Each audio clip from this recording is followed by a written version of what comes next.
Hello my dear friends, you're on the Military Summary channel, and today we will discuss the situation in Ukraine on the 31st of May of 2023. Today we have a lot of very interesting updates, so let's start. The most important and the most interesting updates are coming from Avdiivka, from Donetsk front line, from Avdiivka, from Mariinka and so on.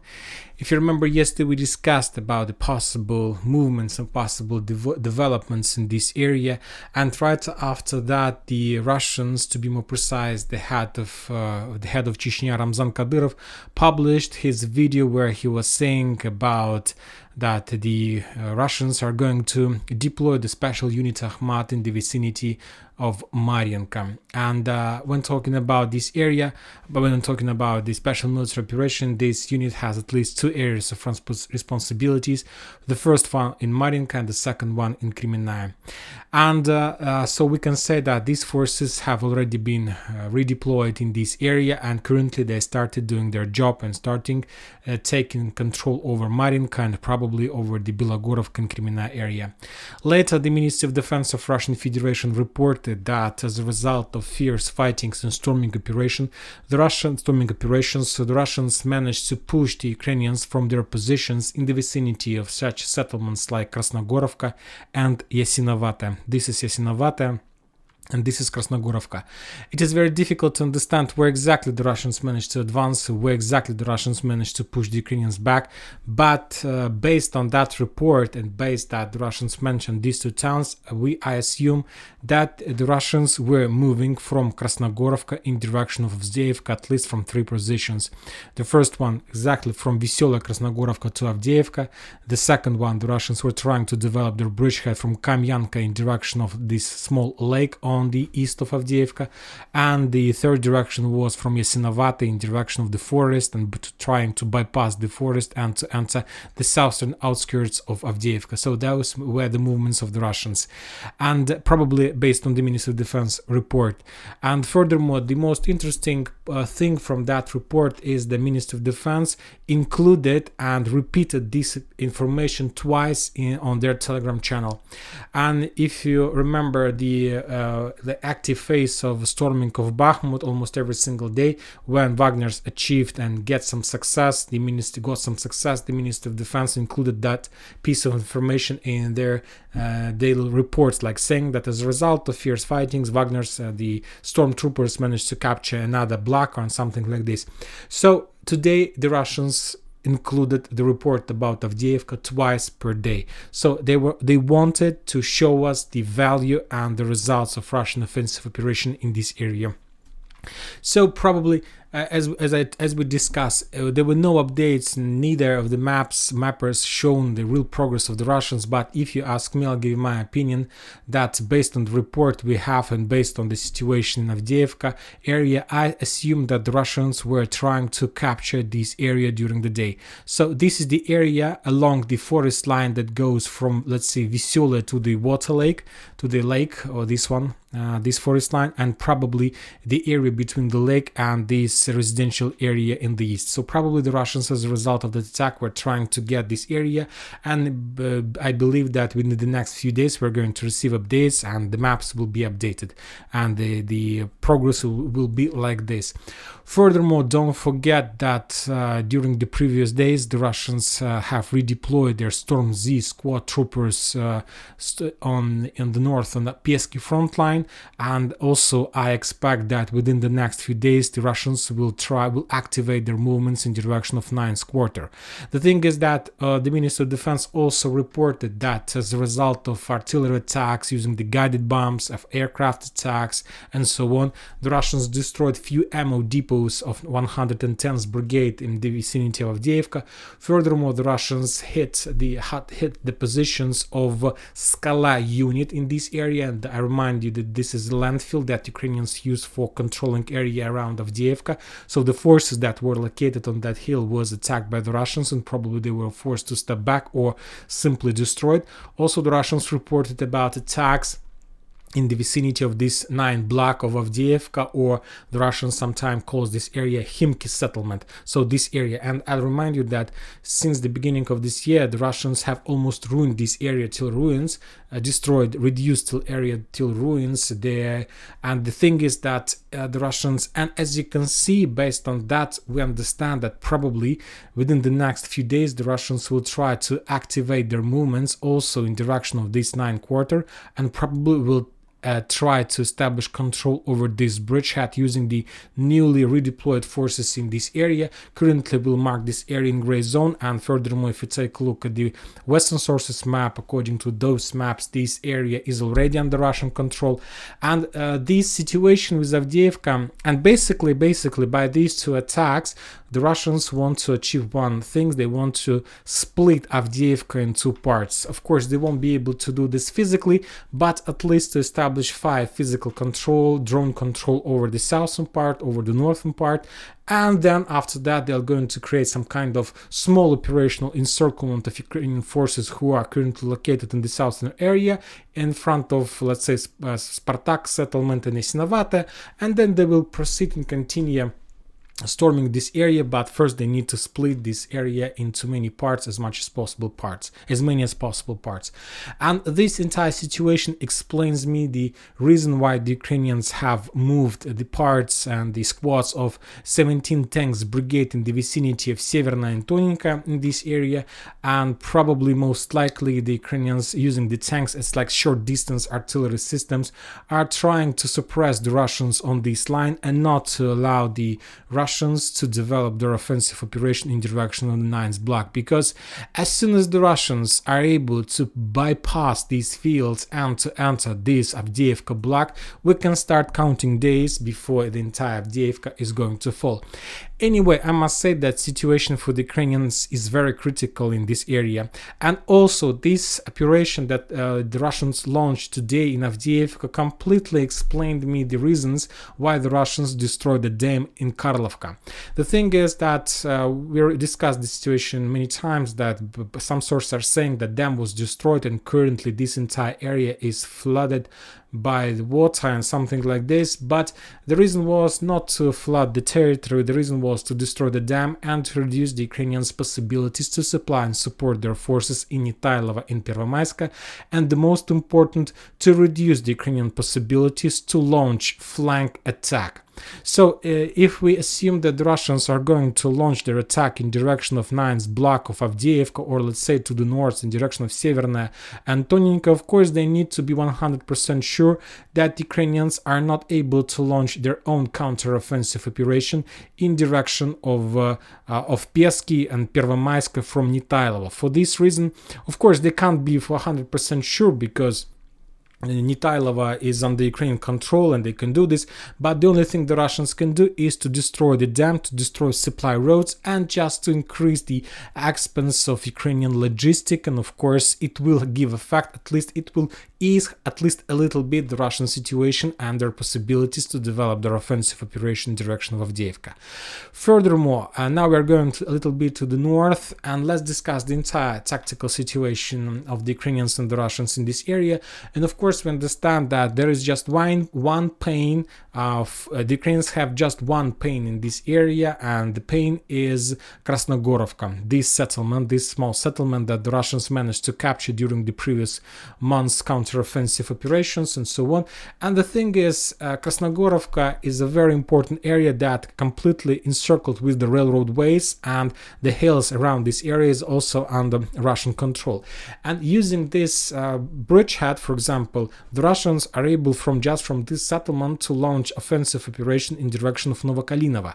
And previous months, weeks, the Russians were doing exactly like this. Furthermore, the Russians from this area can launch offensive operation in direction of Avdiivka, and the Ministry of Defense of Russian Federation reported that this is exactly what those forces did the previous 24 hours. And as well, the Russians can launch their offensive operation from the same settlement in direction of Berdichi, and let's say to cut supply and support of the Ukrainians from the north, from Achertina railroad station.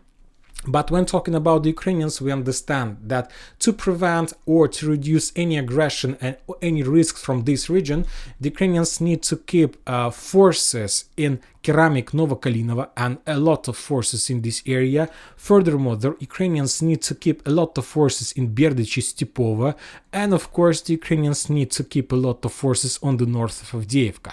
So this bridgehead in Krasnogorovka, for example, the Russians need to keep just, let's say, 500 soldiers, a battalion in this area, and the Ukrainians need to keep at least 2 or 1.5 battalions in the vicinity around this settlement. Of course, we understand that most of Ukrainian forces were redeployed to Artyomovsk recently, where they were completely defeated and the Ukrainians had a lot of losses. Furthermore, a very powerful attack fist was accumulated in the vicinity of the South Zaporozhye area, and we understand that Ukrainians do have lack of forces.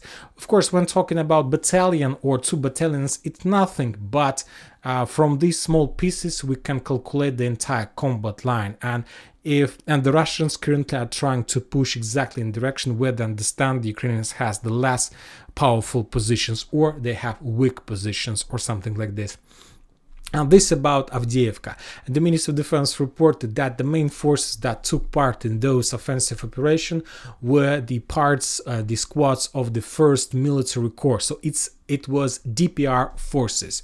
Now we are moving to the south, and let's discuss one more time Avdiivka. The Ministry of Defense reported that the Russians launched their final push in direction of the western part of Marinka, and based on that report there are 2 main forces that are doing this difficult and hard job. The first one is the squads of 5th Motorized Brigade Aplot, and the second one is Special Unit Akhmat.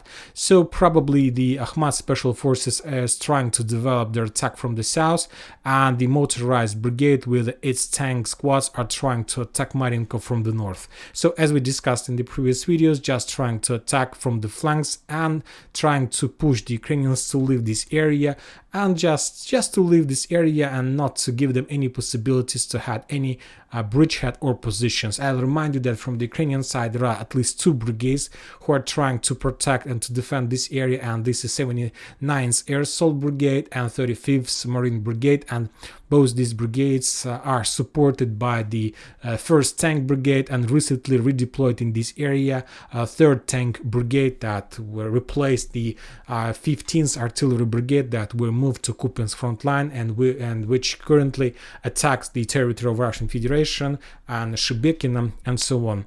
Furthermore, the Ministry of Defense added that as a result of those fierce fightings on Donetsk front line without fightings in the vicinity of Artyomovsk, the Ukrainians lost 200 soldiers, 15 armored vehicles, and 3 artillery systems. They lost 1 ammo depot inside of Avdiivka, 110th Brigade, and furthermore they lost 1 positions of Skala squad on the hill on the north of Avdiivka. So as you can see, the level of losses is very high, but not so high as there used to be during the active phase of fightings for Bakhmut, for Artyomovsk. Now we're moving to the north, and now we're going to talk a little bit about Bakhmut or Artyomovsk. There are no clashes in the vicinity of this area, but the Russians reported that as a result of Ukrainian offensive operation that they made during the final days of Bakhmut, the Ukrainians had a lot of losses, and the main forces that had losses were the 5th 80th Air Assault Brigade, 3rd Assault Brigade Azov, and of course 5th Assault Brigade. And these brigades on the south, and the problem is that as a result of that attack, the Ukrainians couldn't capture any powerful fortifications like fortification on the north of Klishchiivka. So currently they captured small fields, checkpoints, and if they want to keep these positions, they need to create new trenches, new fortifications, and of course they are under complete Russian fire control, and so that's why they have a lot of losses by the Ukrainian commanders are not giving them any order to step back.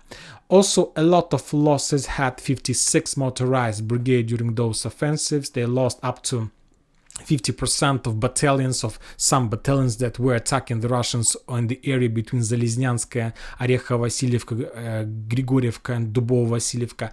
And if you remember, we discussed a lot of time the possible Ukrainian attack from this forest line in direction of Zaleznyanskaya, Dubovo-Vasilievka bridgehead, but the Ukrainians still haven't launched that attack, and probably they're not going to do this because the time has passed and the Russians managed to create enough of fortifications in this area to prevent any attack from the Ukrainian side. Now we're moving to Bilogorovka because there are a lot of updates. The Russians continue advancing in Kremenaya forest and they have almost reached the outskirts of Grigorievka, but on the Russian northern side of Seversky Donets River, the Russians continue advancing our attack in the Ukrainians in Zolotorevka. I'll remind you that the main forces that from the Ukrainian side that try to hold this bridgehead is 54th Mechanized Brigade and 81st Air Mobile Brigade. And as we discussed during the previous reports of Ministry of Defense, those two brigades were damaged heavily, almost like the last entire week passed by the flag under the flag of destroyed positions and ammo depots of 54th Mechanized Brigade. And today the Chechensky leader Ramzan Kadyrov reported that special unit Akhmat was redeployed in this area as well, with one purpose: to reinforce the Russian forces in this area and to finish the mission of capturing of Bilogorovka. The thing is that currently this operation is very likely to be very successful because the Russians, as a result of previous weeks, finally managed to get the Seversky Donets River.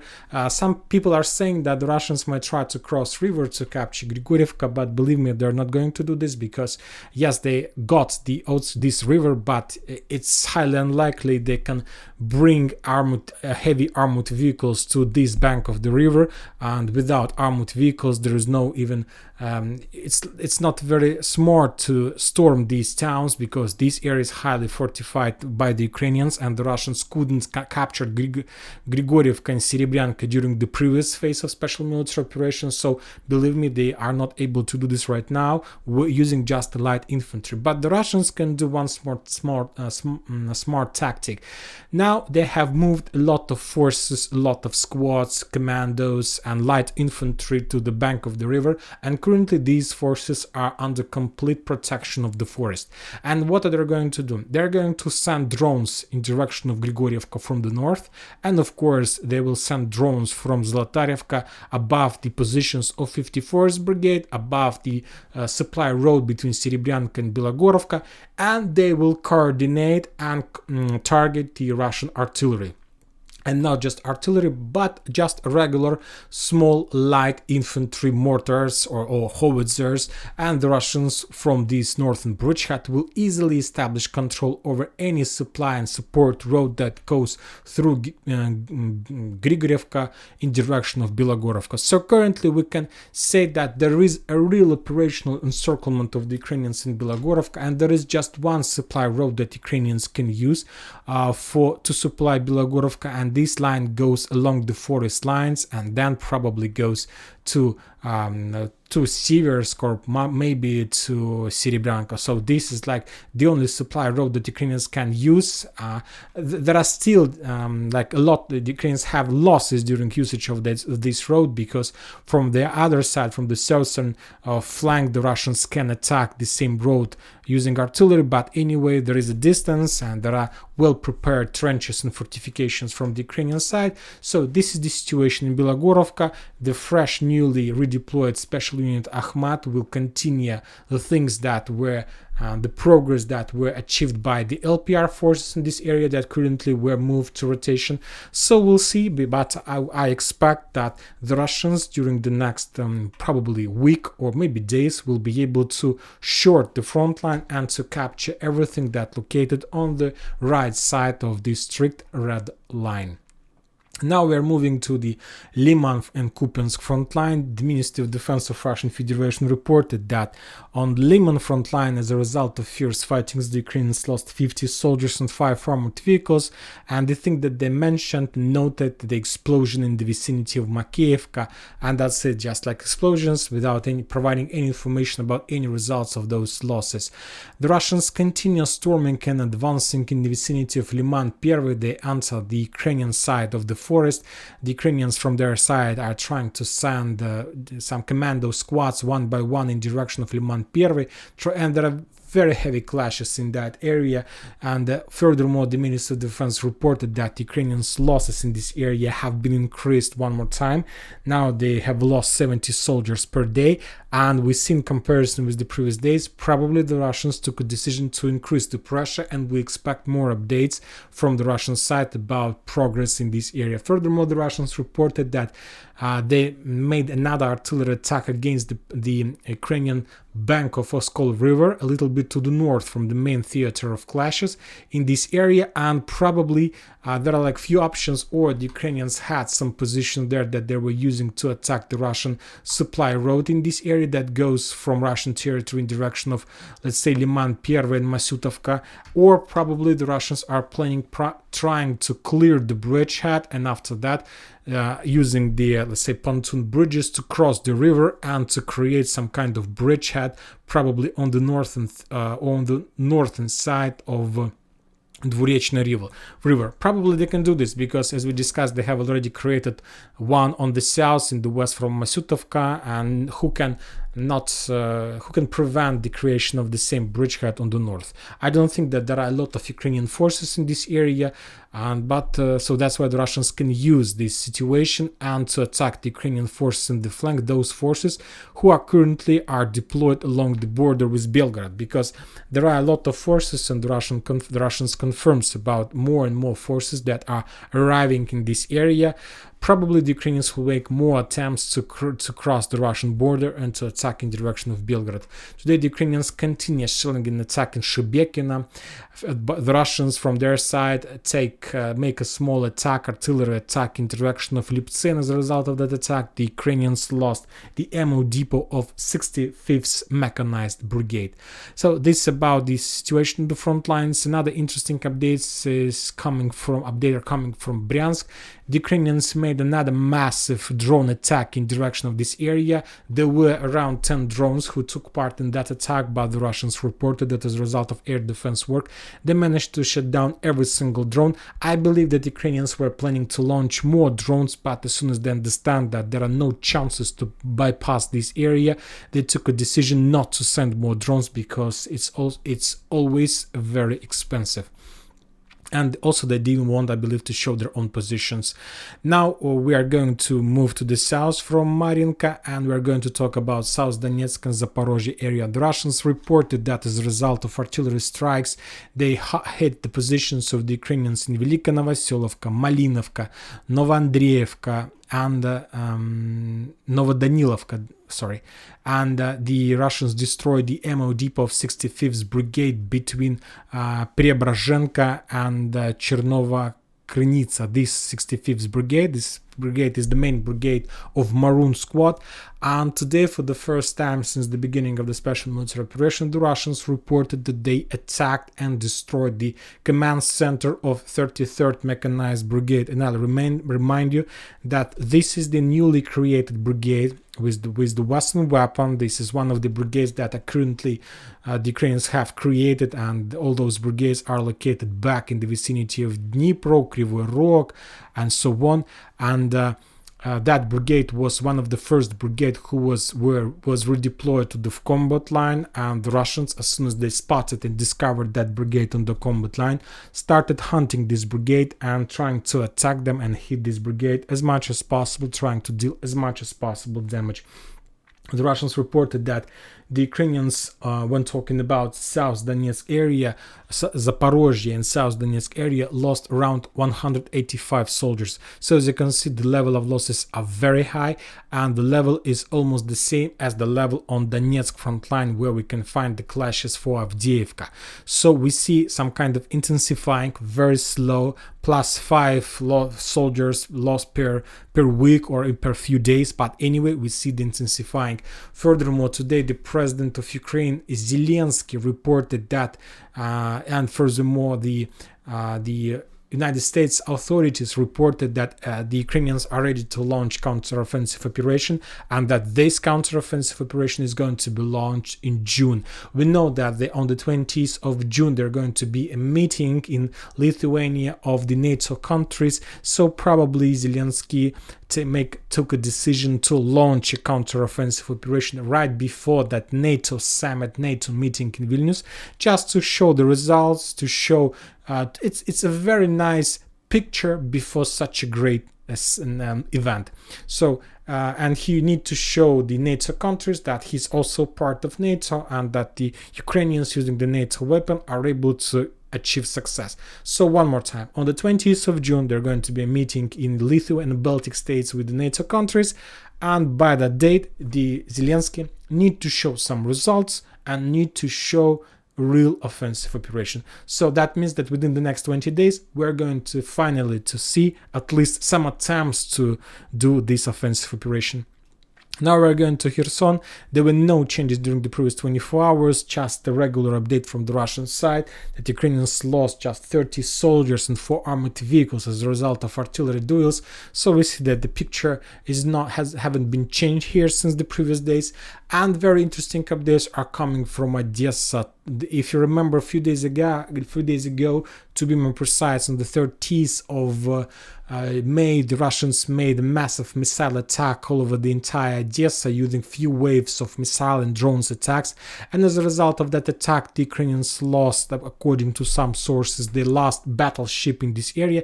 That wasn't a real battleship, that was more marine ship that Ukrainians were using that ship to attack Kherson from the sea or something like this. Furthermore, the Russian sources are saying that as a result of that attack they managed to hit a lot of infrastructure and facilities all over the entire Odessa, and the Russians are saying that as a result of those waves the Ukrainians lost one ammo depot of AGM-88 HARM missiles. Also, the Ukrainians lost the entire squad of Harpoon launcher UGM-84. Furthermore, the Ukrainians lost 2 HIMARS systems. Furthermore, as a result of those attacks, the Ukrainians lost 48 armored vehicles, and the total losses of all those equipment, including the ship, were around $1 billion. Furthermore, the Russians are saying that as a result of that attack, with one of those attacks, they managed to destroy the headquarters of Ukrainians in this area, who were controlling and coordinating the Ukrainian operation, probably with attack with the drones, the Russian ship in the Black Sea or something like this.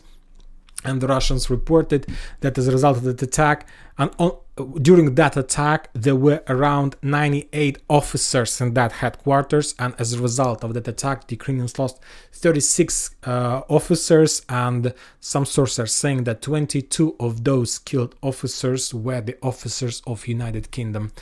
Furthermore, today the United States of America launched another intelligence operation in the Black Sea, and currently they were completely focused and stick to the eastern part of the Black Sea. Probably they were trying to analyze and to discover the situation in the south of Crimea and the south of Krasnodar area, and later the Russians reported about attempts from the Ukrainian side to attack oil refinery in the vicinity Ilsky oil refinery. So probably the Ukrainians the United States of America were trying to analyze, and after that they provided all the necessary information for the Ukrainian strike in this area, because the Russians continue using this oil refinery and this oil refinery store to supply and support the Russian forces in Crimea and in the south of Ukraine.